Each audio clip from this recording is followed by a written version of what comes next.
بسم الله الرحمن الرحيم. عن أبي الدرداء رضي الله تعالى عنه قال قال رسول الله صلى الله تعالى عليه وسلم أكثر الصلاة علي يوم الجمعة فإنه مشهود تشهده الملائكة. رواہ ابن ماجہ۔ نبی کریم صلی اللہ علیہ وسلم نے ارشاد فرمایا، جمعہ کے دن مجھ پر درود زیادہ پڑھا کرو کیونکہ اس دن میں خاص قسم کے فرشتے حاضر ہوتے ہیں۔ دوستو، شب جمعہ اور جمعہ کے دن درود پاک کی خاص فضیلت وارد ہوئی ہے، اور کچھ ہی دنوں کے بعد ہم جمعہ والے دن درود پاک کی فضیلت کا درس بھیجتے ہیں تاکہ یاد دہانی رہے اور ہم سب لوگ کثرت سے درود پاک پڑھنے والے ہوں، خاص طور پہ شب جمعہ اور جمعہ کے دن۔ ایک روایت میں نبی کریم صلی اللہ علیہ وسلم نے فرمایا، اکثروا من الصلاة علی فی یوم الجمعۃ ولیلۃ الجمعہ، شب جمعہ اور جمعہ کے دن کثرت سے مجھ پہ درود پڑھا کرو۔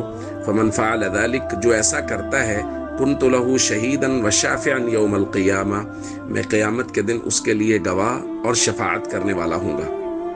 ایک روایت میں نبی کریم صلی اللہ علیہ وسلم نے ارشاد فرمایا، من صلی علی یوم الجمعۃ ولیلۃ الجمعہ، جو شخص جمعہ کے دن اور شب جمعہ میں درود پاک پڑھتا ہے، قضى اللہ لہ مئۃ حاجہ، اللہ اس کی 100 ضروریات کو پورا فرماتا ہے۔